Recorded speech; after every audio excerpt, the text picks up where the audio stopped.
हरे कृष्णा कृष्ण कृष्ण हरे हरे, हरे राम राम राम हरे हरे।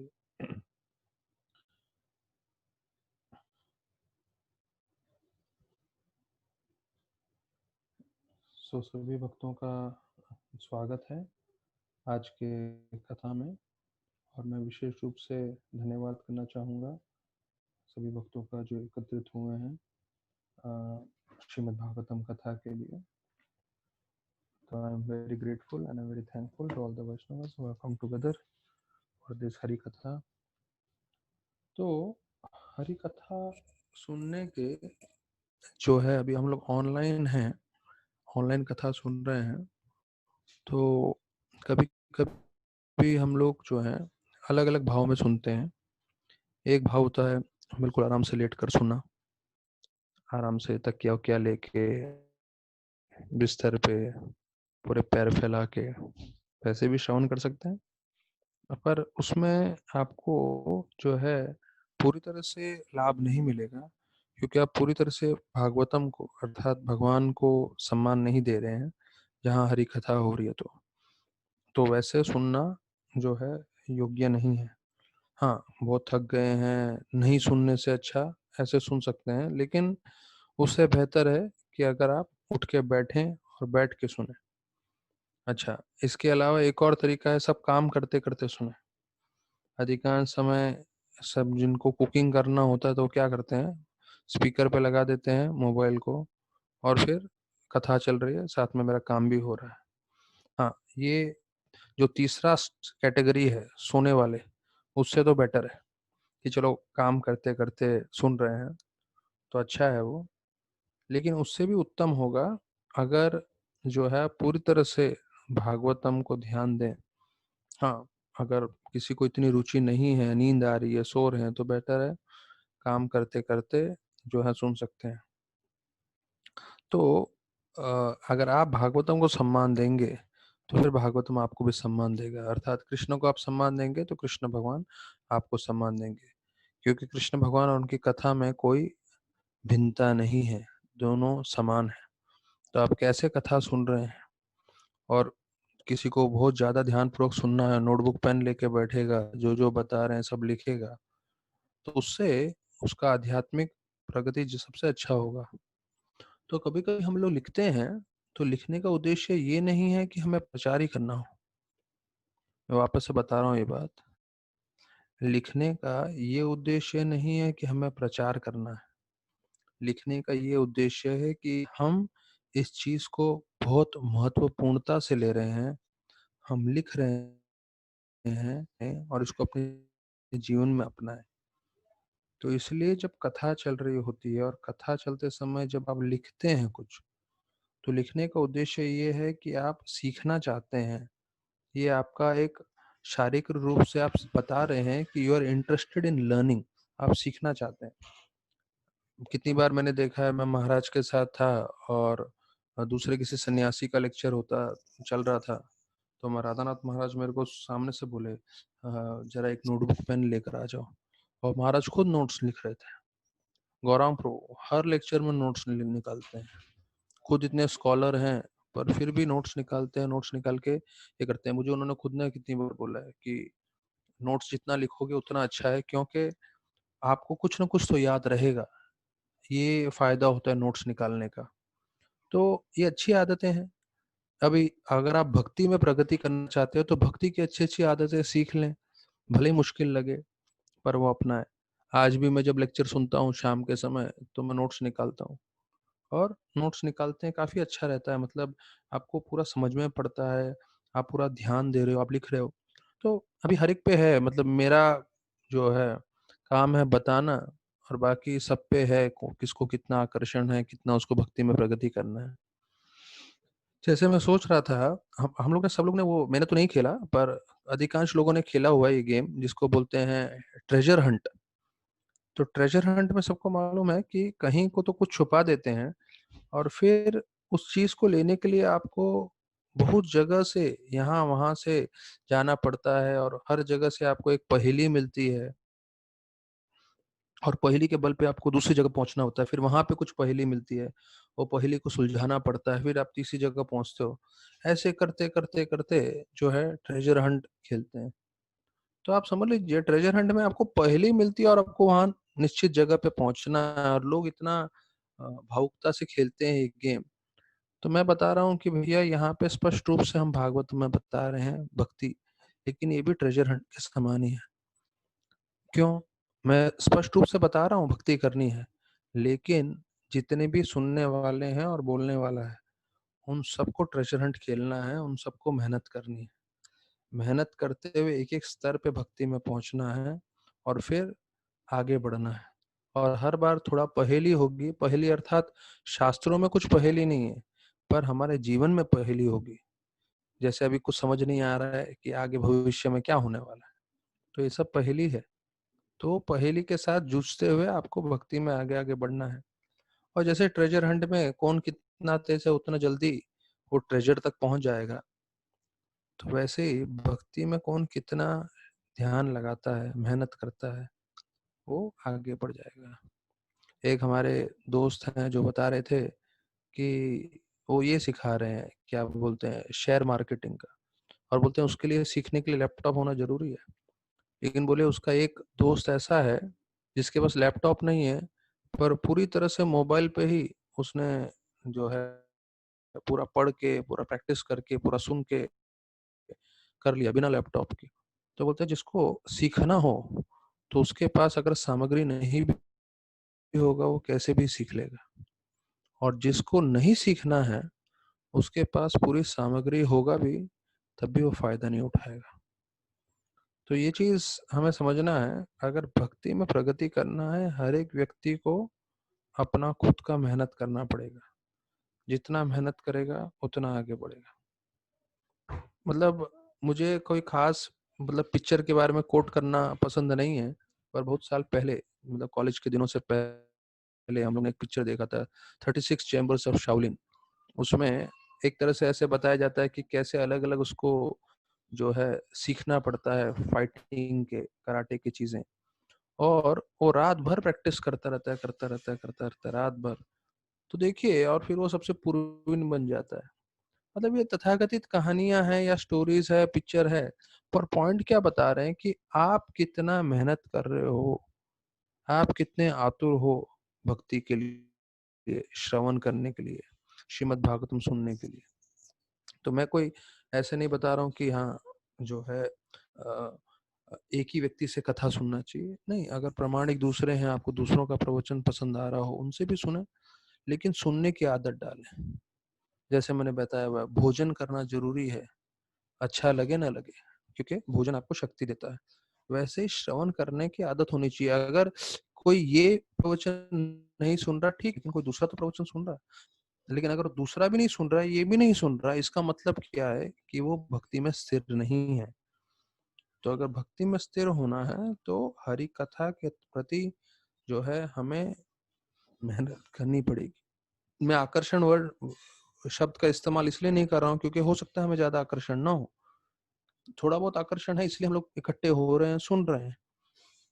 लेकिन अगर हमें ज्यादा आकर्षण ना भी हो, पर हमें समझना चाहिए कि ये हमारा नियमित कार्य है, हमें ध्यान पूर्वक सुनना ही है। तो अभी 18 अध्याय में बताते हैं कैसे परीक्षित महाराज को जो है ब्राह्मण का पुत्र श्रृंगी जो है श्राप देता है। तो इसमें 4 भाग हैं, या मैं आपको 3 भाग करके भी बता सकता हूँ। पहला भाग है जिसमें सूत गोस्वामी जो हैं परीक्षित महाराज का जन्म, मृत्यु और उनकी कली से कैसे आदान प्रदान होते वो वर्णन करते हैं पहले 8 श्लोकों में। फिर 9 से 23 श्लोकों में सूत गोस्वामी और शौनक आदि गण जो नैमिषारण्य में बैठे थे, वो कृष्ण कथा की महिमा का गुणगान करते हैं, 9 से 23 श्लोक।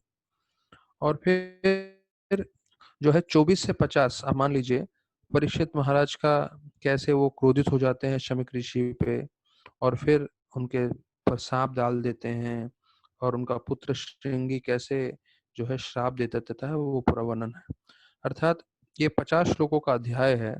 24 श्लोक के बाद जो है पूरा परीक्षित महाराज का वर्णन आता है कि कैसे परीक्षित महाराज जो है जंगल में थे और शमिक ऋषि से मिले, और पूरा उसका वर्णन आता है कैसे उनको श्राप हुआ मिला। तो ये 3 भाग हैं। तो अभी हम पहले भाग में पहले श्लोक से स्टार्ट करते हैं। तो हम लोग सब साथ में पहला वाला श्लोक उच्चारण करेंगे। सुत उवाच यो वै दारुण्यस्त्र विप्लुस्तो न मार्तुरुदारे मृतः अनुग्रहात् भगवत कृष्ण अद्भुत कर्मणा। तो देखिए पहले श्लोक से ही आ रहा है कैसे भगवान अद्भुत कर्म करने वाले हैं। कृष्ण अद्भुत कर्मणा, हम ऐसे भगवान के साथ जुड़े हैं जो अद्भुत कर्म करने में प्रसिद्ध हैं, क्योंकि वो स्वयं भगवान हैं और वो कार्य हमेशा अद्भुत ही करते हैं। तो हमारे जीवन में भी सब अद्भुत कार्य होंगे हम जैसे कृष्ण भगवान से जुड़ेंगे तो। अद्भुत मतलब ऐसे चीजें जो आप कभी सोच भी नहीं सकते। श्याम सुंदर प्रभु बतला रहे थे कि वो तो कहीं विदेश के सेंटर में थे, प्रेसिडेंट थे, और उनके पास पैसा ही नहीं था रेंट भरने का। $150 कुछ महीने का था उस समय, 70s की बात है। और उनको समझ नहीं आ रहा था कहाँ से पैसा आएगा। तो उनको मन में लग रहा था हम लोग लक्ष्मीपति की पूजा कर रहे हैं, कृष्ण भगवान की पूजा कर रहे हैं, और हमारे पास लक्ष्मी नहीं है। तो बताया जाता है कि उधर आंधी तूफान आ गया उसी दिन, और आंधी तूफान में आप यकीन नहीं मानेंगे, मैं सच बता रहा हूँ, आंधी में उनके मंदिर में हवा से जो है $150 उड़कर आ गया, जो उस महीने का रेंट था। हवा से आंधी से उड़कर आ गया। सोचिए, तो भगवान को अगर भेजना हो तो कैसे भी भेज सकते हैं। तो यहाँ पे बता रहे हैं कृष्ण अद्भुत कर्मणा, क्या उन्होंने अद्भुत कर्म किया। तो दारुण अस्त्र मतलब जो अश्वत्थामा थे, वो उनके जो द्रोणा के पुत्र, उन्होंने जो ब्रह्मास्त्र भेजा था, तो उनको बताया जाता है माता के उदर में वो वास्तविक रूप में बताया जाता है उस अस्त्र का सम्मान करने के लिए वर्णन आता है कि उस ब्रह्मास्त्र ने महाराज परीक्षित को गर्भ में जला दिया था और फिर नया शरीर कृष्ण भगवान ने दिया। ये एक और दृष्टांत है।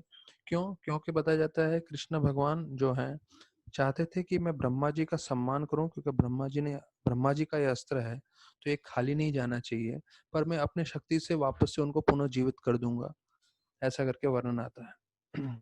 लेकिन बोलते हैं न मातुर उदारे मृतः, कि वो परीक्षित महाराज अंदर मरे नहीं। क्योंकि कृष्ण भगवान जो है अनुग्रह है, भगवान बड़े कृपालु हैं, और वो कृपालु भगवान अवश्य अपने भक्तों को बचाते हैं।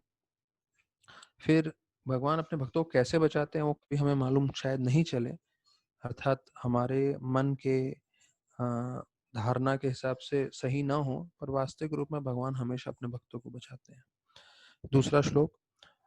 ब्रह्मकोपत तद यस्तु तक्षकत प्राण विप्लवत न न समूहम उरुभ्य अभ्यात भगवत अरि भत्सय। तो बताया जाता है भगवान का आश्रय लेने के कारण जो है, भले ही उनको जो है ब्राह्मण कोपित मतलब श्रृंगी के बारे में बता रहे हैं कि वो क्रोधित हो जाएंगे, वो श्राप दे देंगे, और उसके कारण उनको तक्षक जो सर्प है वो आके काटेगा और उनको 7 दिन में शरीर छोड़ना पड़ेगा, पर वो उरु भयात, वो बिल्कुल भी भयभीत नहीं हुए। ये सार में बता रहे हैं सूत गोस्वामी शौनक आदि ऋषिगण को। तो अभी हम लोग विस्तार में जाएंगे, पर ये एक एक श्लोक में बता रहे हैं कि ऐसा होने वाला है परीक्षित महाराज के साथ। उनको श्राप मिलेगा और ये तक्षक आके जो पंछी है, सर्प और पंछी का जो है स्नेक बर्ड उनको बोलते हैं, वो उनका अंत का कारण बनेगा। अभी इसका तात्पर्य बहुत जरूरी है, सब लोग ध्यान से सुने। A self-surrendered devotee of the Lord is called Narayan परायण। नारायण परायण अर्थात जो भक्त भगवान को शरणागति किया हुआ है उसको नारायण परायण बोलते हैं। नारायण परायण मतलब वो पूरी तरह से नारायण पे निर्भीत रहता है। तो वो किसी चीज से भयभीत नहीं होता, किसी व्यक्ति से भयभीत नहीं होता, किसी परिस्थिति से भयभीत नहीं होता, यहाँ तक कि मृत्यु से भी भयभीत नहीं होता। ये बहुत भारी स्टेटमेंट है। न किसी व्यक्ति से भयभीत होता है, न किसी परिस्थिति से भयभीत होता है, ना ही साक्षात मृत्यु से भयभीत होता है।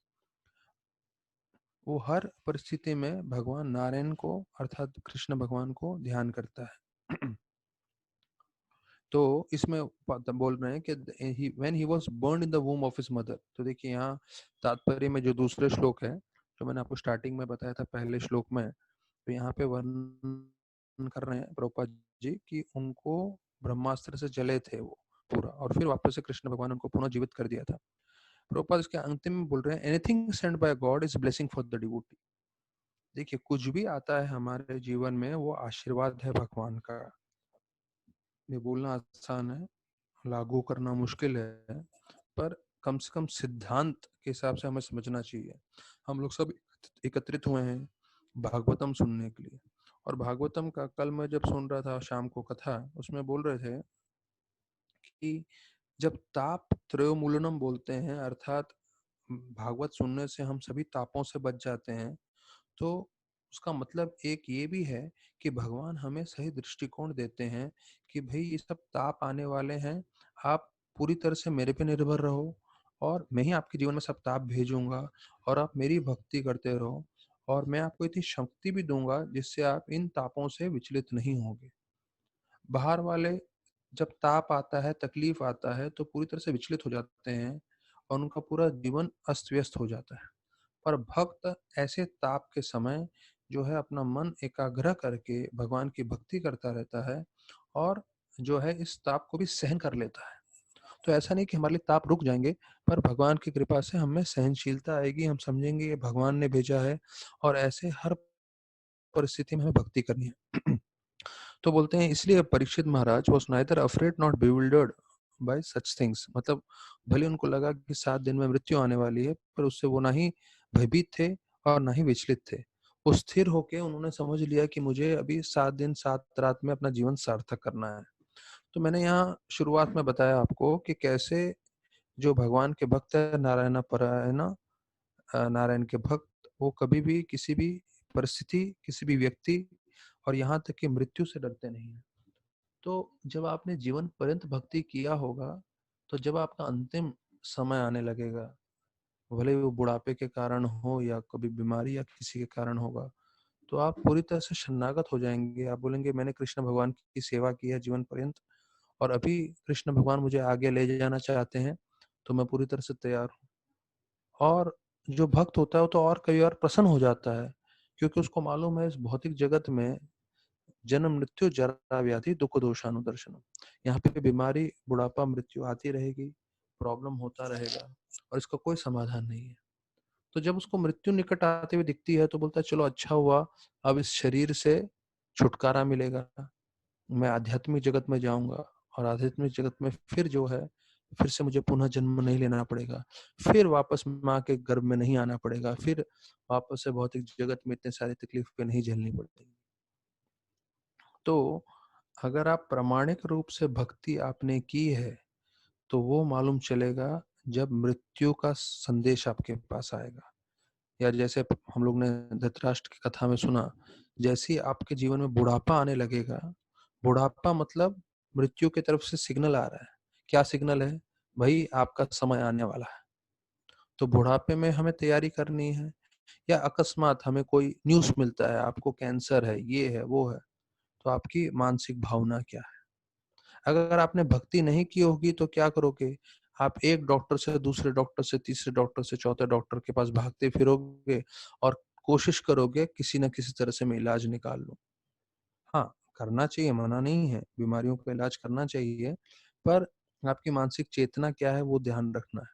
जब आपको मालूम चल रहा है 2-3 प्रामाणिक डॉक्टर बोल रहे हैं इसका कुछ नहीं होने वाला है, तो पूरी तरह से आप कृष्ण पे निर्भर रहते हैं कि नहीं, वो आपकी परीक्षा है। तीसरा श्लोक, उत्सृज्य सर्वतः संगम विजयन्ते समस्थिति व्यासक्तेर्जहो शिष्यो गंगायां स्वम कलेवरम।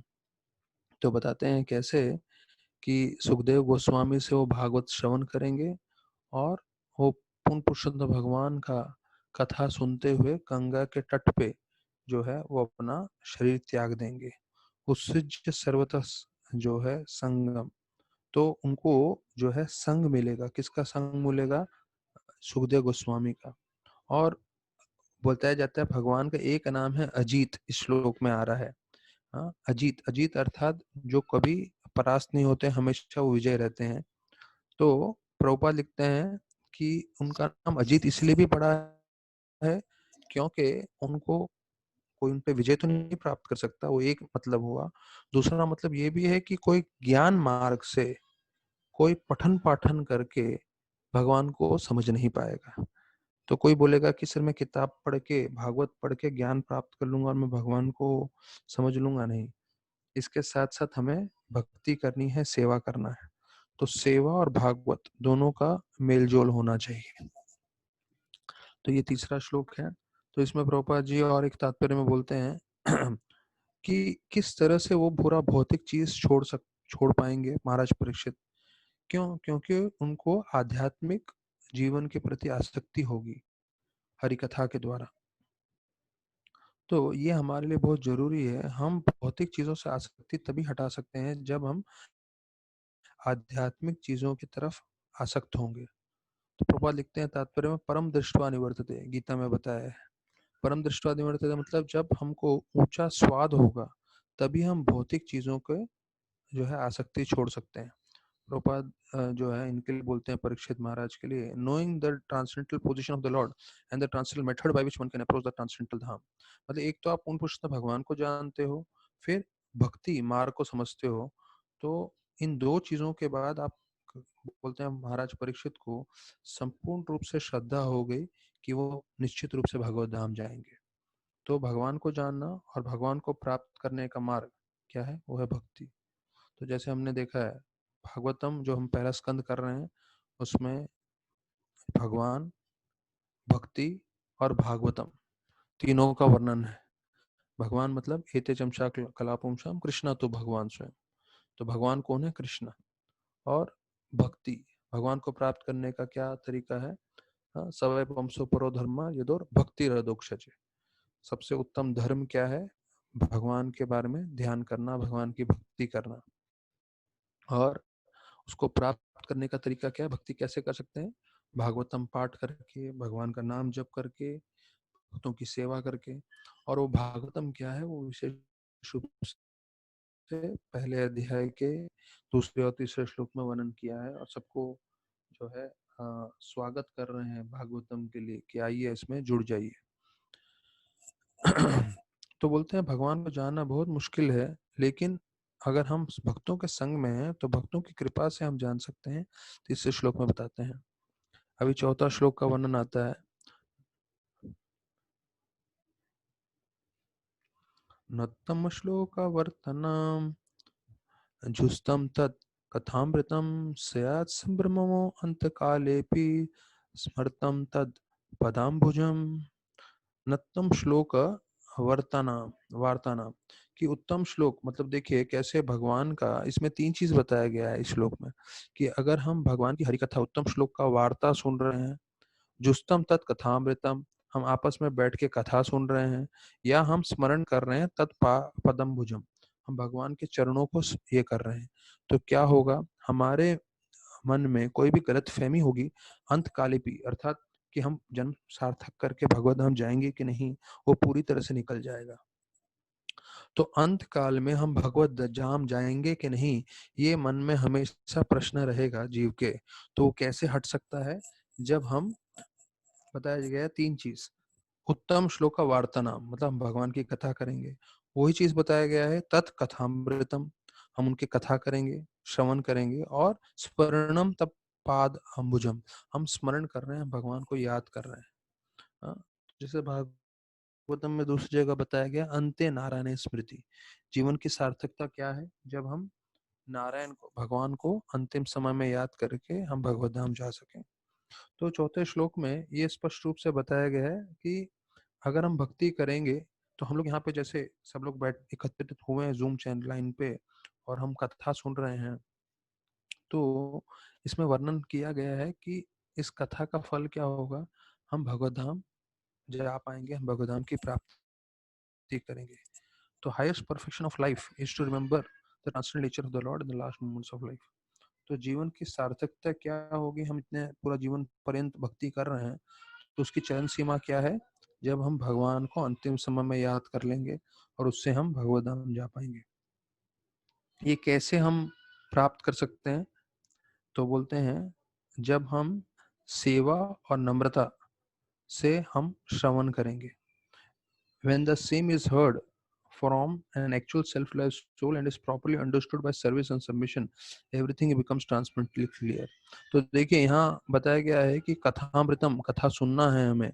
हाँ, उत्तम श्लोक वार्ता नाम, हमें उनकी वार्ता सुननी है, कथा सुननी है, पर उसके साथ प्रभुपाद जोड़ रहे हैं कि आपके मन में सेवा भाव और नम्रता होनी जरूरी है, तभी आपको स्पष्ट रूप से समझ में आएगा। और ये भी बोल रहे हैं कि आपको प्रामाणिक भक्त से सुनना है। ऐसा नहीं है कि यहाँ वहाँ टीवी चैनल पे, आस्था चैनल पे, इस चैनल पे, उस चैनल पे कोई भी दूसरे कथाकार हैं, किसी से भी सुन लो। तो ऐसा नहीं है कि हम किसी का जो है सम्मान नहीं कर रहे, पर हमें मालूम नहीं किसी की हेतु क्या है। अगर किसी की शुद्ध भक्ति की हेतु है तो बात सही है, नहीं तो आप श्रवण करने जाएंगे तो उससे शुद्ध भक्ति आपको प्राप्त नहीं होगी। भक्तों को चाहिए जब श्रवण कर रहे हैं तो श्रवण के साथ साथ जीवन पर्यंत ये दो चीज जोड़ के रखें। एक है सेवा भाव और है नम्रता। Thus a submissive disciple is able to live transcendently and continue to the end of the life. देखिए प्रभुपाद जी वापस से चीज बोल रहे हैं कि अगर आप नम्र हैं तो आप भक्ति में हमेशा टिके रहोगे till the end of the life, अर्थात आप जीवन के अंत तक भक्ति कर पाओगे। क्या योग्यता चाहिए? नम्रता। नम्रता क्यों? अगर हाँ, इसमें पहले ही जिसमें बोला था कि हाँ, अगर थोड़ा किसी में नम्रता नहीं है तो भले ही वो कितना भी अच्छे से कुछ कर रहा हो, भक्ति 16 माला कर रहा हो, 4 नियम पालन कर रहा हो, बहुत सारा सेवा कर रहा हो, अगर वो नम्र नहीं है तो निश्चित रूप से वो वैष्णव अपराध करेगा। और हो सकता है वैष्णव अपराध करने के बाद भले ही उसने कितने सालों की सेवा की होगी, वो निकल जाएगा भक्ति से बाहर। ये बड़े बड़े सन्यासियों में हुआ है, बड़े बड़े ब्रह्मचारियों में हुआ है, बड़े बड़े गृहस्थों में हुआ है, और छोटे छोटे ब्रह्मचारी, छोटे छोटे गृहस्थ, छोटे छोटे आईवास डिवोटीज में भी हुआ है। अगर आप जो है नम्र नहीं है और अगर आप वैष्णव अपराध कर बैठेंगे तो आप भक्ति से बाहर चले जाएंगे, कृष्ण भगवान स्वयं ही आपको लेके जाएंगे। तो इसलिए यहाँ लिखा है, thus a submissive disciple is able to live transcendently and continue to the end of the life. अगर जीवन के अंतिम क्षण तक हम सबको भक्ति करनी है तो हमें ये समझना चाहिए कि हमें हमेशा नम्र रहना है। और नम्रता मतलब हम सभी भक्तों के दास अनुदास अनुदास हैं, बॉस नहीं है। भौतिक जगत में सबको बॉस बनना है, आध्यात्मिक जगत में टिकने के लिए भी आपको दास बने रहना जरूरी है। इसका तात्पर्य थोड़ा जरूरी है, तो तात्पर्य मैं आप और थोड़ा आगे पढ़ रहा हूँ। By scientific advance adaptation one is able to remember the Lord even at the end of the life. अच्छा, ये जो हम लोग का पूरा आ रहा है कि अंत काले भी आप स्मरण कर पाओगे, अंत काल में भी। तो इसमें प्रभुपाद जी अच्छा चीज बोल रहे हैं कि आप भौतिक रूप से देखेंगे तो जब व्यक्ति का अंतिम समय आने लगता है, जब वो बूढ़ा हो जाता है या बीमारी हो जाती है, तो प्रभुपाद बोलते हैं उसकी याददाश्त शक्ति पूरी खत्म हो जाती है और वो भगवान को याद नहीं कर सकता। तो प्रभुपाद लिखते हैं इंग्लिश में, the power of remembrance is slackened due to degeneration of bodily membrance. अर्थात आप भगवान को याद नहीं कर पाओगे क्योंकि आपके शरीर की जो है इतना उसका हालत खराब हो जाएगा। लेकिन भगवान की कृपा के कारण आप ऐसे परिस्थिति में भी, जब आपका शरीर जो है आपको सपोर्ट नहीं करेगा, आप मानसिक रूप से आप ध्यान नहीं कर पाओगे, शरीर में इतनी व्याधि होगा, इतना दर्द होगा, लेकिन आप जो है अगर आपने भक्ति किया है जीवन पर्यंत तो भगवान आपको पूरी तरह से मदद करेंगे और आपको ऐसी शक्ति देंगे जिससे आप याद कर पाएंगे। नहीं तो कभी कभी बताया जाता है भगवान अपने भक्तों को भेज देते हैं, भक्त आपके लिए जो है कीर्तन कर रहे होते हैं। तो कितनी बार हम देखते हैं जो अंतिम समय में शरीर छोड़ने वाले हैं बोल नहीं पाते हैं, कई घंटों के लिए, कई दिनों के लिए, कई बार कई हफ्तों के लिए।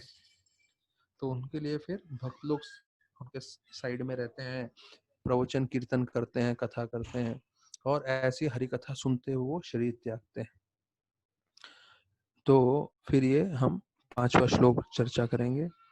हाँ, तावत कलिर्न प्रभवेत परिविष्टो अपित सर्वता यावदेशो महान उर्वम अभिमन्यु एककृत एकरात। तो बोलते हैं अभिमन्यु के जो बेटे हैं महाराज परीक्षित, वो जिस तरह से राजा थे, उन्होंने कली को बिल्कुल भी फैलने नहीं दिया, कली का कुछ प्रभाव आने नहीं दिया। क्यों? क्योंकि वो इतने शक्तिशाली जो है योद्धा थे, क्षत्रिय थे।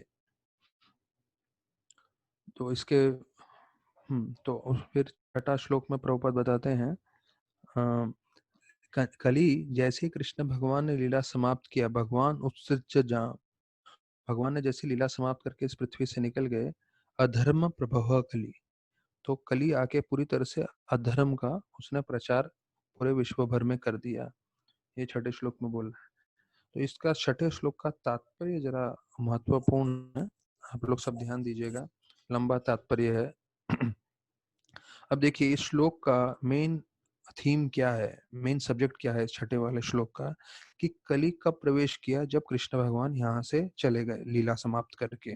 तो जब तक कृष्ण भगवान थे तो कलियुग को प्रवेश नहीं था, और उनके जाने के बाद जो है इन्होंने जो है पूरी तरह से कली प्रवेश उन्होंने कर लिया।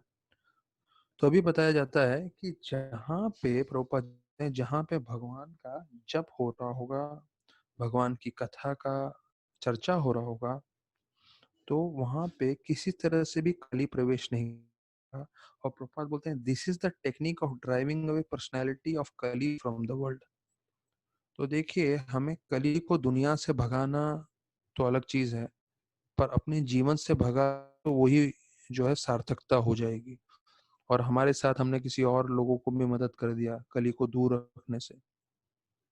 तो बोलते हैं टेक्निक क्या है कली को बाहर भगाने का अपने जीवन से, क्या करना है, भगवान का नाम जप, भगवान की कथा का खुद चर्चा करना है और दूसरों के साथ चर्चा करना है। तो जब हम संकीर्तन करेंगे तो उस शक्ति से Prabhupada this is the technique, ये टेक्निक तो हमें जीवन पर्यंत रोज अपने जीवन में, मैं बार बार इसको दोहरा रहा हूँ क्योंकि मैं चाहता हूँ हर एक व्यक्ति जो इसको श्रवण कर रहा है उसको समझना चाहिए कि मुझे कली के प्रभाव से बचना है। तो उसका रास्ता क्या है, मार्ग क्या है, कि मैं नाम जप करूं, भगवान की कथा सुनूं रोज नित्य रूप से, तो उससे कली का प्रभाव नहीं आएगा।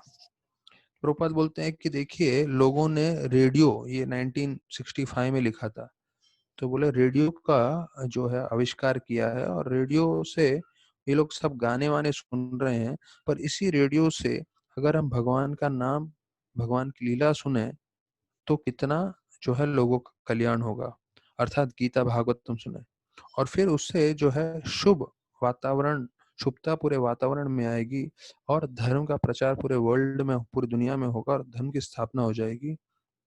और फिर जो भी हम चाहते हैं कि पूरी दुनिया में ये सब गलत कार्य बंद हों, भ्रष्टाचार वगैरह, तो वो निश्चित रूप से हो सकता है। तो प्रभुपाद आखिरी में बोलते हैं nothing is bad if properly used in the service of the Lord, अर्थात कुछ बुरा नहीं है अगर आप भगवान की सेवा में इस्तेमाल कर रहे हैं तो ये रेडियो का उदाहरण दे रहे हैं 1965 से, अभी हम बैठे हैं 2020 में, हाँ 55 साल बाद। तो अभी रेडियो से के बाद हमको सब मालूम है क्या क्या आ चुका है। तो प्रभुपाद का मेन चीज थीम क्या है वो समझना है। प्रभुपाद का थीम ये है कि हम हर एक चीज को जो है कृष्ण भावनामृत में इस्तेमाल करें। अब भले ही अभी हमारे पास व्हाट्सएप है, इंटरनेट है, फलाना फलाना सब चीजें हैं, स्मार्टफोन्स हैं, तो उसमें हम दोबारा हरि कथा सुने, हरि सुने, तो उसका फायदा होगा। लेकिन अगर इससे हम जो है इंद्र भोग के फिल्म गाने, पिक्चरें देखने लगे, ये लगे और वो सब करने लगेंगे, तो फिर हमारा जो है इससे मन और जो है विचलित होता रहेगा। फिर जो है 7वां श्लोक है, ये 7वां श्लोक जिनको कंठस्थ करना है वो कंठस्थ कर सकते हैं। Very important verse. नानुद्वेष्टिं कलिं सम्राट् सारंगे व सारभुक् कुशल्यानि आसु सिद्ध्यन्ति नेत्राणि कृतानि यत्। ये श्लोक मैंने पहले भी कोट किया था कि कैसे जो है नानुद्वेष्टि जो महाराज परीक्षित थे, वो बिल्कुल कली से द्वेष नहीं कर रहे थे, क्योंकि कली में इतने दोष भी थे, फिर भी द्वेष द्वेष नहीं कर रहे थे, और वो सारंग के समान थे। सारंग मतलब मधुमक्खी। और सारंग क्या करता है, मधुमक्खी क्या करता है, चीज निकालता है फूल में से, वो है शहद। तो सार भुक, सार मतलब वो सार ग्राही होता है। मैंने आपको पहले बताया, एक होता है भारग्राही और एक होता है सारग्राही। भारग्राही मतलब जो बहुत सारा वजन उठाता फिरता है बिना कोई मतलब के, और शायद उसका उदाहरण गधे के समान दिया जाता है, क्योंकि गधा जो है पूरी तरह से अपने पीठ पे भार लेके घूमता रहे, इसलिए उसको भारग्राही बोलते हैं। और मधुमक्खी को सारग्राही बोलते हैं, क्योंकि वो सिर्फ सार लेता है, वो सिर्फ शहद लेता है। तो यहाँ बताया गया सम्राट जो थे महाराज परीक्षित, वो सारंग के समान थे, उनको सिर्फ सार लेने की आदत थी। कुशंती आसु सिद्ध्यंती नेत्राणि कृतानि यत्। तो उसका बतला रहे हैं कि उन्होंने देखा कि इसमें कलयुग में एक अच्छा गुण है कि अगर मानसिक रूप से कोई भी जीव कुछ भी अच्छा सोचेगा तो उसको फल मिलेगा, और अगर उसने उसने बुरा कार्य सोचा तो बुरा कार्य सोचने से उसको कोई पाप का फल नहीं मिलेगा। पाप कार्य करना पड़ेगा तभी उसको बुरा का फल मिलेगा। अर्थात कलयुग का एक फायदा है, अगर आप मानसिक रूप से उसे सोचें तो उसका भी आपको फल मिलेगा। अगर आप सोच रहे हैं कि चलो मैं मंदिर में 1 लाख रुपया डोनेशन दे रहा हूँ, सिर्फ मन में सोच रहे हैं, तो उससे भी आपको फल मिलेगा। तो कलयुग इतना शक्तिशाली है कि मन में अगर आप अच्छा अच्छा कार्य से सोच भी रहे हैं तो उससे आपको फल मिलेगा। लेकिन अगर आप बुरा कार्य सोचोगे तो पाप नहीं मिलेगा, आपको बुरा कार्य करना पड़ेगा।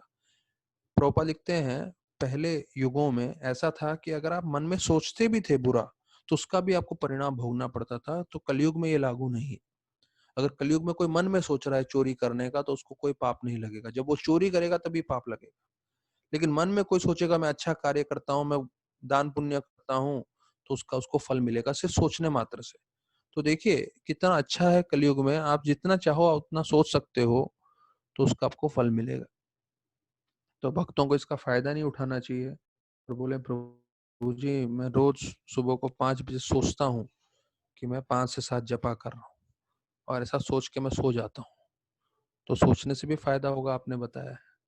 हाँ, फायदा होगा निश्चित रूप से, लेकिन वास्तविक रूप में भक्ति में प्रगति करनी है तो खुद को करना पड़ेगा, और सिर्फ सोचने के हिसाब से नहीं होगा। अगर आप, हमारे जितने फंड रेजिंग वाले हैं वो बोले हाँ हम मन में बैठ के सोच रहे हैं कि भाई फंड्स आ रहा है, फंड्स आ रहा है, या फंड्स में लेकर आया हूँ, हाँ, तो कलयुग के हिसाब से उनको फल मिलेगा, लेकिन इसको नहीं चलेगा। साक्षात जाके बाहर से पैसा लाना जरूरी है। तो प्रभुपाद लिखते हैं, living in this age is awarded with the results of pious act simply by thinking of them. अगर आप इसे सोचेंगे तो उससे आपको पुण्य की प्राप्ति होगी। तो इतना अच्छा फायदा है। और फिर अंतिम में दूसरा हमको मालूम ही है कि कलो दोष निधे राजन अस्ति एको महागुना कीर्तन एवं कृष्ण से मुक्त संग परम ब्रजेत। कि सिर्फ कीर्तन करने से जो है पूरी तरह से सार्थकता प्राप्त करके भगवत धाम जा सकते हो। देखिए हम लोग का जीवन कितना बचा है, मुश्किल से जितने लोग सुन रहे हैं तो तकरीबन तकरीबन 30 साल के तो होंगे ही, 25-30 साल के, और 25-30 साल ही चलेंगे अगर बचे रहे तो। हाँ, लक्षण तो ठीक नहीं लग रहे हैं बाहर के, पर फिर भी अगर बच गए तो 25-30 साल 40 साल बस बचे हुए हैं। तो ब्रह्मा बोलते हैं मेरा 311 ट्रिलियन ईयर्स का जीवन है, और असीमित जीवन भगवत धाम में। असीमित मतलब अनलिमिटेड लाइफ है, एटर्निटी। असीमित जीवन के सामने, एटर्नल लाइफ के सामने ब्रह्मा जी क्या बोल रहे हैं, 311 ट्रिलियन ईयर्स क्या है, एक आसमान में बिजली कड़कने के समान है। जब तक हम देखते हैं तब तक अदृश्य हो जाता है। तो ब्रह्मा बोल रहे हैं मेरा जीवन 311 ट्रिलियन ईयर्स अभी मैं आप लोग को बोलूंगा किसी को 311 ट्रिलियन लिखो, तो गारंटी से मैं बोल सकता हूँ किसी को एग्जैक्टली जीरो भी समझेगा नहीं कितना डालना है। तो इतना लंबा जीवन है और वो क्या बोल रहे हैं, एक बिजली कड़कने के समान है। और उसके मुकाबले हमारा क्या जीवन है? हाँ, बस 30 साल, 30 साल भक्ति करनी है, उसमें भी हमको आलस आता है, उसमें भी हमको लगता है क्यों भागवतम सुने, क्यों भागवतम पढ़े। हाँ, बाकी सब काम में हम लोग रुचि दिखाते हैं। उसका एक मैं आपको कारण बताना चाहूंगा। क्या होता है, अगर आपको बोलेंगे चलो किचन में जाके कुछ खाना पकाना है या कुछ कार्य करना है शारीरिक रूप से, तो वो आसान है क्योंकि आप शरीर को लगा रहे हो। भागवतम में क्या होता है, मन को लगाना होता है। जप में मन को लगाना होता है, तो बहुत मुश्किल होता है। इसलिए आप देखें अधिकांश समय लोग चल के जपा करते हैं, एक जगह बैठ के जप नहीं कर सकते। क्यों? क्योंकि मन इतना विचलित है, उनको बैठने नहीं देगा। तो ये बतलाते हैं कि शरीर को एंगेज करना इजी है, मन को एंगेज करना मुश्किल है, बिकॉज मन सटल है, सूक्ष्म है। तो मन आपको हमेशा विचलित कर देता है। इसलिए एक जगह बैठ के कुछ कार्य करना बहुत मुश्किल है। उसके लिए बहुत सत्वगुण की आवश्यकता पड़ती है। उसके लिए भक्ति का मार्ग है। तो प्रैक्टिस करते रहेंगे तो आएगा। फिर 8वें श्लोक में बताते हैं कि महाराज परीक्षित कंसिडर्ड कली is fearful for less intelligent and not for the self control. कि अर्थात जो मूर्ख लोग हैं उसके लिए कली का जो है कली बहुत जो है भयभीत होंगे। लेकिन जो भक्त हैं और जिन्होंने इंद्रियां वश में की हुई है उनके लिए कोई मुश्किल नहीं होगा। बोलते हैं महाराज परीक्षित एक शेर के समान थे और वो पूरे के पूरे जो है अपने राज्य में जितने भी प्रजा थे उनको अवश्य बचाने के लिए तत्पर थे। प्रोपा लिखते हैं तात्पर्य में, unless one is thoroughly intelligent cannot be a devotee of lord। मतलब अगर कोई बुद्धिमान होगा तो ही भक्ति करेगा, अगर कोई मूर्ख होगा तो भक्ति नहीं कर सकता। तो ये जितने भी लोग भक्ति कर रहे हैं हम सबको मालूम होना चाहिए कि ये कमेंट है प्रभुपाद की तरफ से कि आप लोग सब बुद्धिमान है, आप लोग सब इंटेलिजेंट है। तो अभी 9वां श्लोक पे हम चर्चा कर रहे हैं। आज डिस्कनेक्ट नहीं हुआ है तुलसी विलास प्रभु? 40 मिनट्स हुए नहीं होंगे गुरु जी। सॉरी, 40 मिनट्स हुए नहीं होंगे अभी तक शायद, पता नहीं। 43 मिनट्स हो गए हैं बाबा मेरे लाइन इसमें, और ये 2 मिनट पहले चालू किया, 45 मिनट्स हुए हैं। पता नहीं, कोई ठीक है। मैसेज तो आया नहीं अभी। अच्छा ठीक है, जो भी है। अच्छा अच्छा, अभी ये पहला भाग हो गया है। हमने जो चर्चा किया कैसे महाराज परीक्षित का जन्म, महाराज परीक्षित का मृत्यु और महाराज परीक्षित ने कैसे कली के साथ व्यवहार किया, वो चर्चा हुआ है। अभी हम जो है दूसरे भाग में जा रहे हैं 9 से 23, जिसमें जो है श्रीमद भगवान कृष्ण का जो है गुणगान कर रहे हैं सूत गोस्वामी। तो उसका चर्चा रहेगा 23 तक श्लोक में, और फिर जैसे बताया हमने 24 श्लोक के बाद जो है महाराज परीक्षित का वर्णन आता है कि कैसे वो शमीक ऋषि से मिलते हैं और सब लीला आगे आती है। तो 9वें श्लोक में बताते हैं, सूत गोस्वामी बोल रहे हैं कि जैसे आपने मुझसे विनती की थी, शौनकादिगण को बोल रहे हैं, मैंने संपूर्ण रूप से कृष्ण भगवान का लीला जो है और उनके भक्तों का लीला महाराज परीक्षित का पूरी तरह से विस्तार पूर्वक बताया है। फिर 10वें श्लोक में बोलते हैं जो अपना जीवन सार्थक करना चाहता है उसको क्या करना चाहिए, नम्रता से भागवत पढ़ना चाहिए, नम्रता से ये सब कृष्ण भगवान की लीला श्रवण करना चाहिए। प्रभुपाद जी फिर उसमें बार बार एक ही चीज बोलते हैं, हम श्रवण कर रहे हैं भागवतम, हम श्रवण कर रहे हैं हरि कथा, उसका मूल उद्देश्य है कि हम भगवत धाम प्राप्त कर सकें इस जीवन के अंत में। फिर 11वें श्लोक में वर्णन आता है कि कैसे लास्ट के उनके जो है बताया जाता है, संशय ही कृष्णस्य मर्त्यम अमृतम ही न, मर्त्यानाम अमृतम ही न, मर्त्यानाम अमृतम ही न, मतलब ये बोल रहे हैं कि इस भौतिक जगत में we are all mortals, mortals मतलब सब मरने वाले हैं, लेकिन हम सब जो मरने वाले हैं हमें ये अमृत के समान लग रहा है हरि कथा। तो आप ये हरि कथा जो है बताते रहिए। उनको बोलो सूत गोस्वामी आप जो है लंबे जीवन दीर्घायु तक जिए और हमें क्योंकि हम इस भौतिक जगत में निश्चित रूप से मरने वाले हैं, लेकिन हमें मरने से पहले ये अमृत का सेवन करा दीजिए, जिससे हम अमर हो जाएंगे, जो है भगवत धाम की प्राप्ति कर सकते हैं। और वो क्या है? भगवान की हरि कथा। तो it is nectar for मॉर्टल beings like us. Prabhupada लिखते हैं कि हम लोग जो इस पृथ्वी पे हैं, और निश्चित रूप से हम लोग सबका अंत होने वाला है, लेकिन जब तक हम हरि कथा सुन रहे हैं तो वास्तविक रूप में सबसे सर्वोत्तम अमृत है वो। तो जब कुंभ मेला होता है तो प्रभुपाद जब भी जाते थे, मैं विशेष रूप से प्रयाग में, जब 12 साल में महाकुंभ होता है, तो प्रभुपाद का एक उद्देश्य था कि हम उधर प्रचार कर सकें। तो इसके लिए नहीं जाते थे कि भाई उधर अमृत निकलने वाला है और अमृत में हम स्नान करेंगे। प्रभुपाद बोलते थे कि हमारा पूरा जीवन अमृत है, क्योंकि हम भक्ति कर रहे हैं, प्रचार कर रहे हैं। तो इसमें प्रभुपाद बोलते हैं, therefore, the more we hear about the transcendental activities of the Lord, as they are stated in Gita and Bhagavatam, the more we can know about His transcendental nature and thus make a definite progress on the path back to Godhead. तो ये बार बार एक ही चीज बताया गया है कि हम जितना भक्ति करेंगे, भक्ति करने का एकमात्र उद्देश्य क्या है? हम भगवत धाम प्राप्त होंगे। ये गीता में भी दिया है, भागवतम में भी दिया है, और ये प्रभुपाद बार बार रिपीट करते हैं। उनको बार बार रिपीट करने का उद्देश्य ये है कि भक्त को पूरी तरह से निश्चित रूप से समझना चाहिए कि या तो अकस्मात समय आएगा शरीर छोड़ने का, या तो फिर काफी लंबा समय के बाद, लेकिन दोनों स्वरूप में जो है भक्त भगवत धाम ही जाएगा। इस प्रभुपाद की पुष्टि गीता में भी है कि कभी एक्सीडेंट हो जाए, कुछ हो जाए, तो ये नहीं सोचना चाहिए एक्सीडेंट में चला गया तो अशुभ है, नहीं। कृष्ण भगवान हमेशा अपने भक्त के साथ रहते हैं। फिर ये जो 12वां श्लोक है वो काफी महत्वपूर्ण है, ये हम लोग साथ में चर्चा करते हैं, सब लोग चैंट कर सकते हैं। कर्मण्य अस्मिन् अनावस्वे धूम्यो धूमात्मनम भवान अप्यति गोविंद पाद्म पद्मास्थम मधु।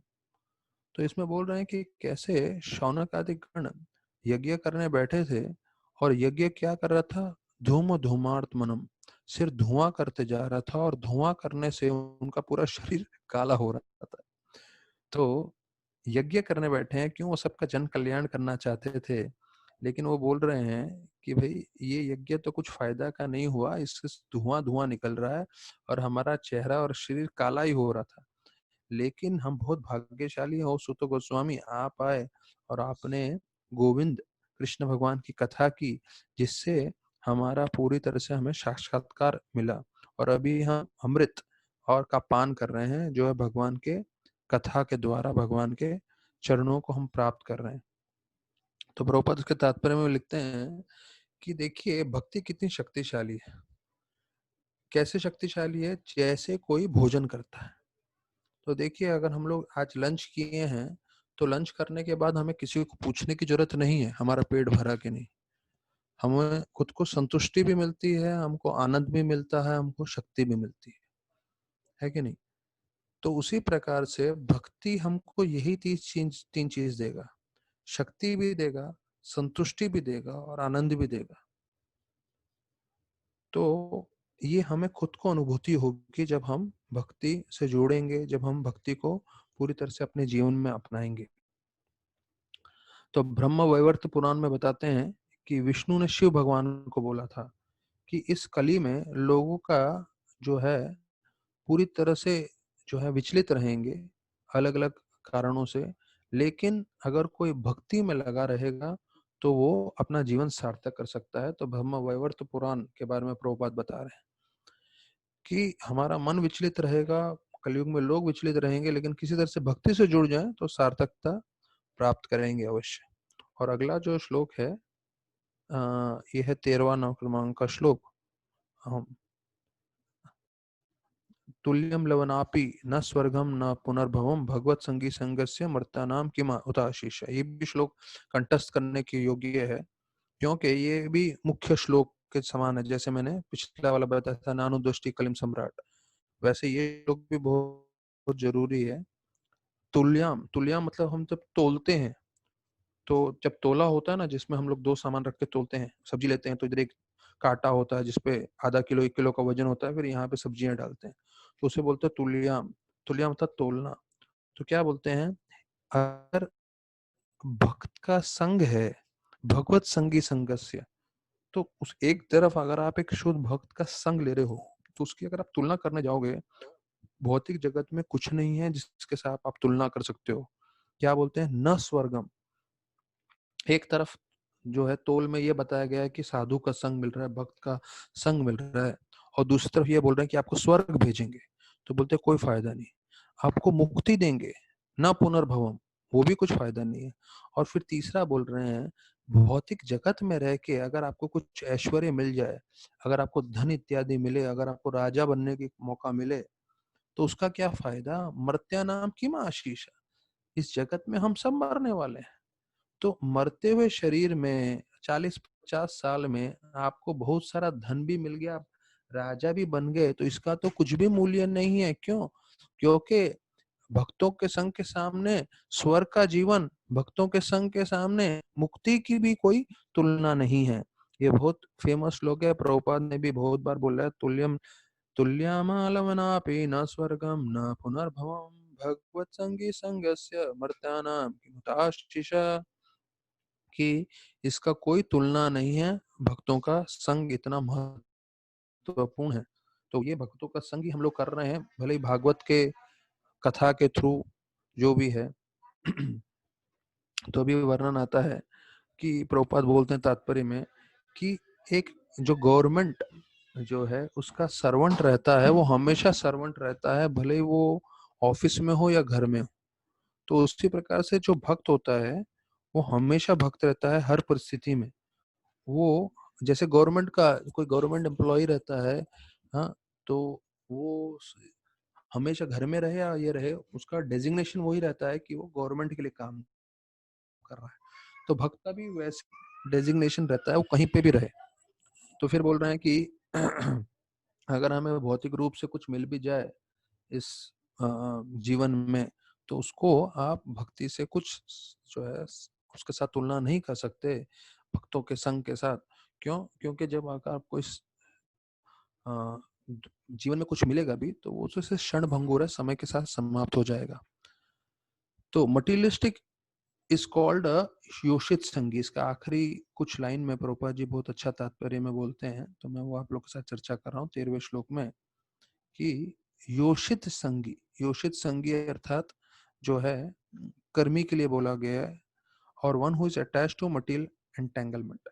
तो देखिए, ये एक मुख्य चीज वापस से वर्णन आ रहा है कि मटीरियल एंटेंगलमेंट क्या है। तो बोलते हैं वुमन एंड अदर पैराफर्नेलिया। तो सबसे ज्यादा हम आसक्त हो जाएंगे इस भौतिक जगत की चीजों से जब जो है किसी स्त्री के साथ हम आसक्त होंगे। और ये स्त्री का शब्द प्रभुपाद विशेष रूप से बोल रहे हैं। तो हमने यहाँ सुना है भगवत संगी, और भगवत संगी के बिल्कुल विपरीत है योषित संगी। तो योषित संगी का मतलब है कि जो भौतिकवादी लोग हैं या भौतिक चीज की तरफ हम लोग आकर्षित हो जाते हैं। तो ये इसमें स्त्री का उदाहरण दिया है। तो वो बोलते हैं इससे हमारे जीवन में जो भी भगवान की कृपा है और जो भी हम उन्नति करना चाहते हैं वो पूरा खत्म हो जाता है करके। और उसके उल्ट विपरीत है भगवत संगी, क्योंकि वो हमेशा भगवान का, भगवत संगी भक्तों का संग क्यों महत्वपूर्ण है, क्योंकि वो भक्त भगवान के नाम में, भगवान की कथा में हमेशा लगे रहते हैं। ऐसा संग हमें हमेशा लेना चाहिए।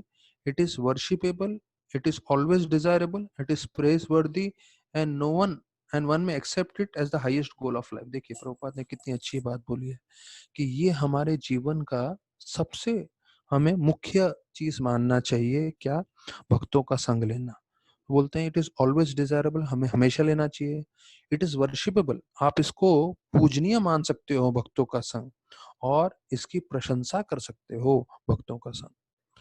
तो देश काल पात्र, अभी देश काल पात्र बता रहा है कि हमें ऐसे संग करना है, तो ऐसे संग करिए, लेकिन करिए संग। क्यों? क्योंकि ये भागवतम की वाणी है, प्रभुपाद की वाणी है कि जब भक्तों के संग में रहोगे, भक्तों के संग में कथा सुनोगे, तो संपूर्ण रूप से कल्याण होगा, और ये पूजनीय है, और इससे जो है आपको पूरी तरह से लाभ होगा। तो ये 13वां श्लोक बहुत महत्वपूर्ण है। जो भक्त चाहेंगे वो उनको पाठ भी कर सकते हैं।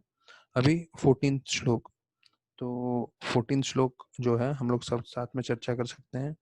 को नाम तृप्य द्रस्वेत कथायाम महत्मैकांत प्रयाणयस्य नान्दम गुणान अनुग्रस्य जगमुर योगेश्वर ये भाव पदाम मुख्य। तो इसमें बताते हैं कि कोई भी जो है, Lord Krishna is exclusive shelter for all great living beings. Krishna पूर्ण पुरुषोत्तम भगवान है।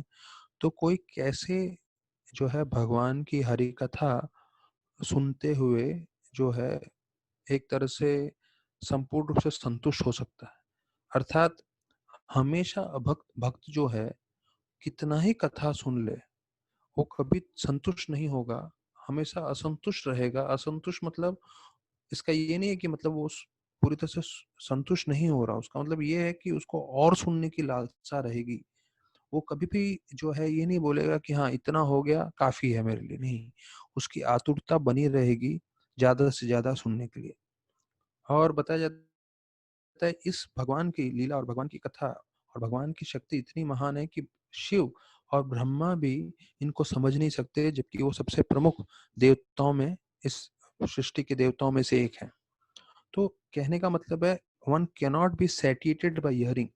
सैटिएटेड का संतुष्ट बोल सकते हैं, पर वास्तविक रूप ये है, मतलब ये है कि वो भक्त जो है कितना ही हरि कथा सुन ले, उसकी सुनने की इच्छा और बढ़ती रहती है और उसकी कामना और रहती है कि मैं ज्यादा से ज्यादा भगवान का ये कथा सुन सकूं।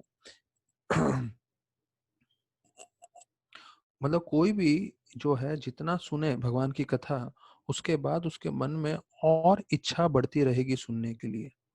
तो भगवान, ये इसमें प्रभुपाद जी तात्पर्य में अच्छा बतलाते हैं, भगवान भगवान अनलिमिटेड है तो भगवान असीमित है। तो उसी प्रकार से भगवान की कथा भी असीमित है। तो भगवान अगर हमको आनंद दे देना चाहेगा हरि कथा से, तो आनंद भी असीमित है। तो ये चीज समझिए आप लोग, अच्छे जरूरी है कि भगवान अनलिमिटेड है, भगवान की कथा अनलिमिटेड है।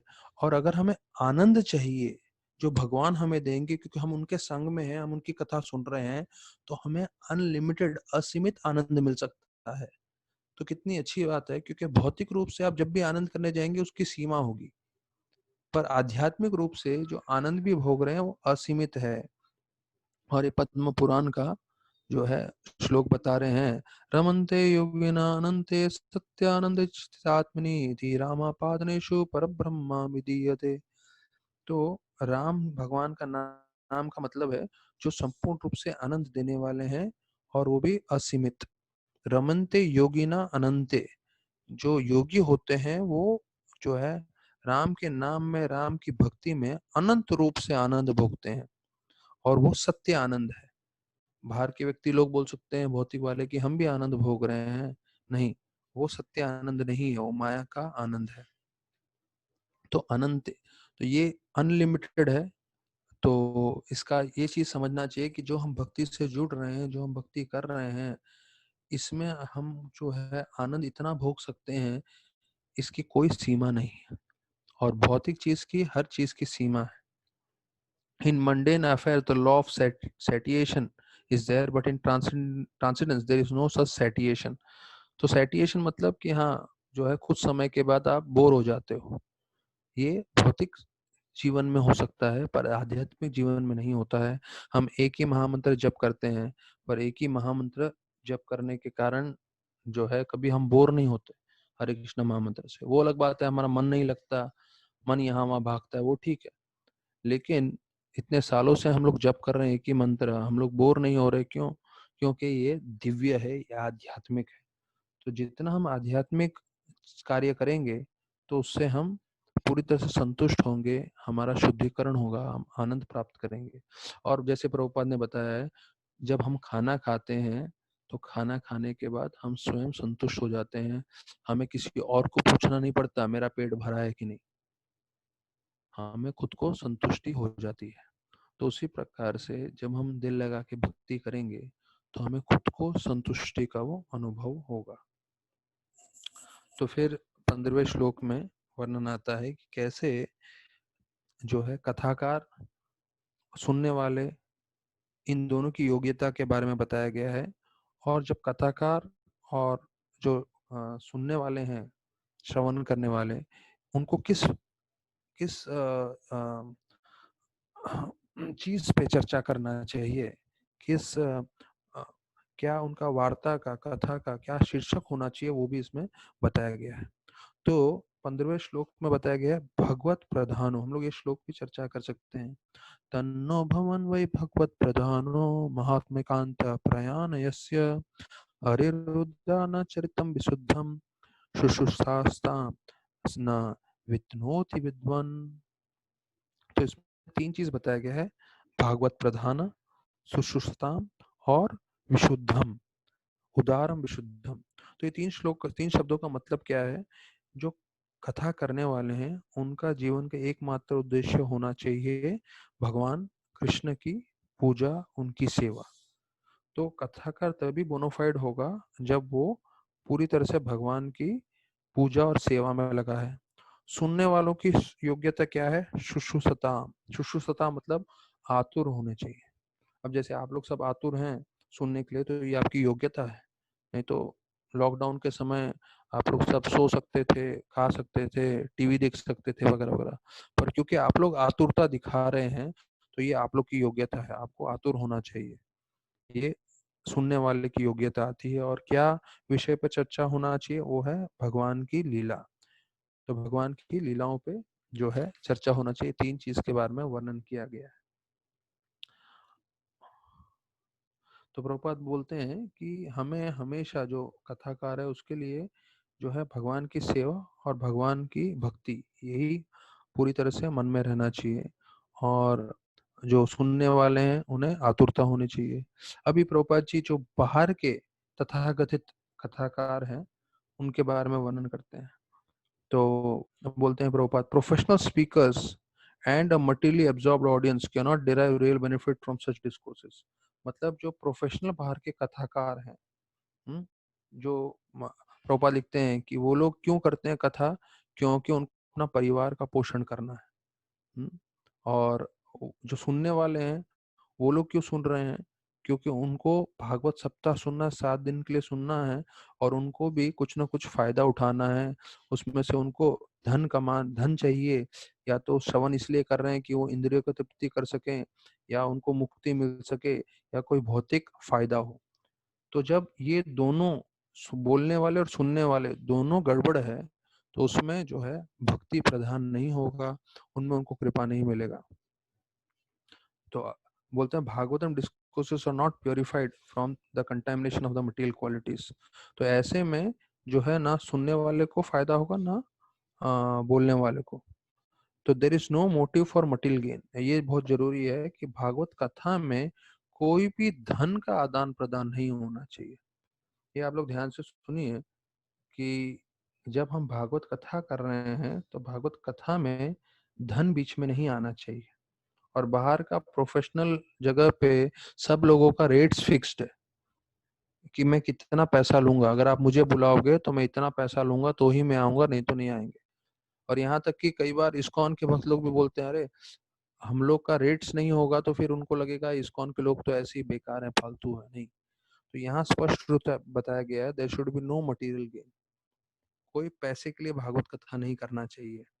आपको भागवत कथा करना चाहिए सिर्फ भगवान की प्रसन्नता के लिए, भक्तों की प्रसन्नता के लिए, और भक्तों को शुद्ध भक्ति में प्रोत्साहन देने के लिए। ये हमें स्पष्ट रूप से ध्यान रखना है। तभी हमें दिव्य आनंद की भूति होगी, दोनों को, जो सुनने वाले हैं और बोलने वाले हैं। और फिर बताया जाता है कि हम लोग जो है यहाँ नैमिषारण्य के संत हजारों सालों के लिए हरि कथा करने के लिए रुके। प्रोपा लिखते हैं, the topics then therefore they can continue the topics for many thousands of years। हजारों साल तक कथा कर सकते हैं। क्यों? इतना आनंद लूटने वाले हैं, इतना आनंद भोगने वाले हैं, बोलने वाले भी और सुनने वाले भी। क्यों? क्योंकि शुद्ध भक्ति है इसमें। तो जैसे हम शुद्ध भक्ति के साथ संपर्क में आ जाएंगे, तो फिर समय की अनुभूति नहीं होगी कि भाई समय कितना ही जाने दो, हम लोग पूरी तरह से लगे रहेंगे हरिकथा में। तो क्योंकि कट डाउन नहीं हुआ है, तो हो सकता है शायद किसी ने लक्ष्मी भरा है क्या तुलसी विलास प्रभु? नहीं प्रभु जी, वो शायद उन लोगों ने अभी लिमिटेड जो टाइम लिमिट रहता है निकाला है, तो ऐसा है क्या? क्योंकि हाँ। बहुत सारे लोग यूज कर रहे हैं करके। हाँ शायद। अच्छा ठीक है, ठीक है। तो हम लोग अपना 1.25 घंटा जो है 5:15 को बंद करेंगे। ऐसा नहीं कि अनलिमिटेड कर दिया है तो मैं कथा करता रहूंगा।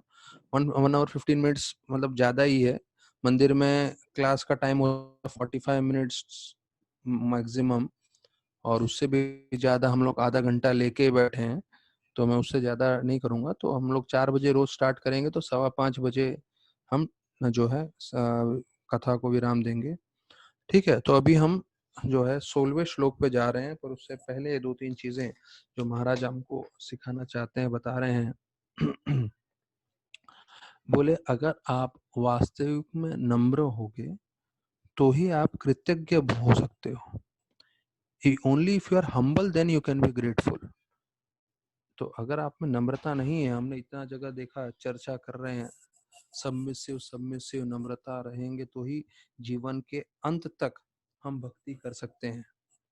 तो एक है नम्रता, और नम्रता रहेगी तभी हम कृतज्ञ भी रह सकते हैं। तो महाराज बोलते हैं मेरे हिसाब से अगर कोई व्यक्ति कृतज्ञ नहीं है, इफ इज नॉट ग्रेटफुल, तो उसका जीवन ही विफल है। क्योंकि हम जब ग्रेटफुल नहीं होते तो हमको क्या लगता है, अरे ये हमें मिलना ही चाहिए, ये हमारा अधिकार है। लेकिन अगर नम्र रहेगा तो उसके जीवन में जो कुछ भी आएगा वो बोलेगा भगवान का प्रसाद है, तो उससे वो संतुष्ट रहेगा, कंप्लेन नहीं करेगा। ये जो है राधानाथ महाराज बताते हैं। फिर प्रभुपाद बोलते हैं कि आप जितने भक्ति में तरक्की किए हैं, the more you are advanced the more you want to be servant. जितना भक्ति में आप प्रगति किए होंगे उतना आपको दास अनुदास बन के रहने की इच्छा रहेगी, उतना आपको सेवा करने की इच्छा होगी। तो ऐसा नहीं है कि 10 साल 20 साल होने के बाद अभी आपको लगेगा हाँ सब लोग मेरी सेवा करें, नहीं। आपका भाव क्या रहेगा जितना आप भक्ति में प्रगति करेंगे, कि मुझे लोगों की सेवा करनी है, मुझे लोगों को जो है ज्यादा से ज्यादा प्रसन्न करना है। यहाँ तक कि महाराज बता रहे थे कि कई बार जो प्रॉपर डिसाइपल होते हैं वो इतने सीनियर डिवोटीज हैं, तो उनमें भाव हम लोग से ज्यादा होता है। जो सेकंड जनरेशन डिवोटी है, जो प्रॉपर से मिले नहीं है, उनकी ये इच्छा होती है कि हम सबकी सेवा करें। क्यों? क्योंकि हम उन सबके दास हैं। तो जितने आप ने समय बिताया है उतने आपके मन में भाव रहेगा कि मुझे भक्तों का दास रहना है।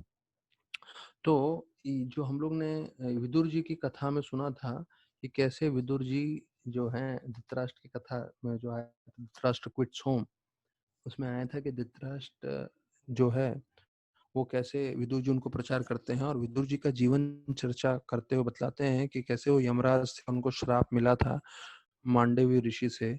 तो अगर आप महाभारत में पढ़ेंगे तो मांडवी ऋषि का अनि मांडव्य मुनि करके बोलते हैं। अनि मतलब जो भाला है, भाला का जो ऊपर वाला भाग है उसको अनि बोलते हैं। तो उसको फिर ऐसा हुआ था, हमने कहानी तो पूरी सुनी है कि कैसे मांडव ऋषि को गिराने वाले थे उस अणी पे, और अणी जो है नीचे से पूरी तरह से तलवार के से पूरे जो है शरीर भेदते हुए सर के ऊपर से निकल जाता है। तो उसको भाले के ऊपर के भाग को अनी बोलते हैं, और उसके कारण पूरा लीला हुआ। यमराज के पास गए और उन्होंने उनको श्राप दिया कि आप जो है कलयुग में पृथ्वी पे, कलयुग में नहीं पृथ्वी पे जाके आप जन्म लें शूद्र के जीवन में, शूद्र के रूप में। तो उनका नाम अनि मांडव्य मुनि करके आया है, ऐसे करके बताते हैं। फिर एक चीज मुख्य हम सबको जानना है, भक्ति में सेवा जरूरी है, और एक होता है सेवा, लेकिन सेवा से उत्तम है आपकी सेवा की भावना।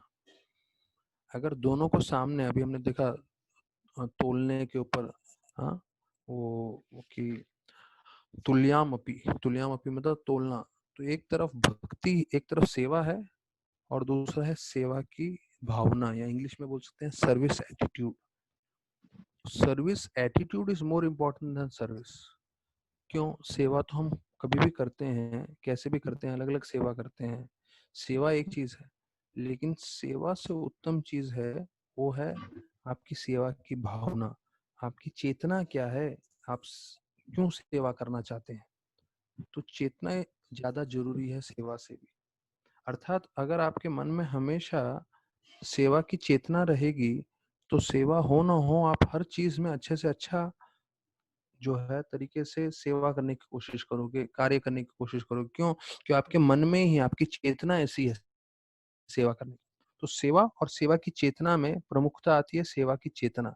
मतलब you should have a proper service attitude, then you will advance in spiritual life, ऐसा महाराज बतलाते हैं। तो ये सब कुछ-कुछ मुख्य चीज़ें हैं जो मैंने बहुत समय से, जैसे मैंने बताया, प्रवचन सुनते हैं तो नोट्स निकालना चाहिए। तो जब भी मैं महाराज का, सीनियर डिवोटीज का सुनता था, तो मैं सब नोट्स निकालता रहता था। तो मैं जस्ट आप लोग के साथ शेयर कर रहा हूँ ये सब चीज़ें कि service attitude is more important then service. तो हमें एटीट्यूड बनाए रखना है। जैसे नेक्टर ऑफ इंस्ट्रक्शन में रूपा गोस्वामी बोलते हैं कि पूरा भक्ति डिपेंड होता है आपके एटीट्यूड पे ना। तो आपका एटीट्यूड क्या है, आपका विचार क्या है, आप किस भावना से कार्य कर रहे हो, उस पर पूरा निर्भर होता है। तो 16वां श्लोक हम लोग सब साथ में बोल सकते हैं। सवै महाभागवता परीक्षित येन प्राककम अदर्भ बुद्धि ज्ञानेन वै यासकी सब्दित्तेन भेजे खगेंद्र ध्वजपाद मूलम। खगेंद्र ध्वजपाद मूलम, देखिए इसमें इतना अच्छा से बताया है। खग इंद्र, इंद्र हम जानते हैं कौन है, जो देवताओं के राजा है, इंद्रदेव। खग इंद्र, तो खग के इंद्र, खग मतलब पंछी, तो पंछी के जो देव सबसे इंद्र, सबसे राजा, वो कौन है? गरुड़ जी। तो इस श्लोक में वर्णन आ रहा है कि गरुड़ जी जो हैं वो विष्णु भगवान को शरणागति लिए हुए हैं। ध्वज पाद मूलम, हाँ,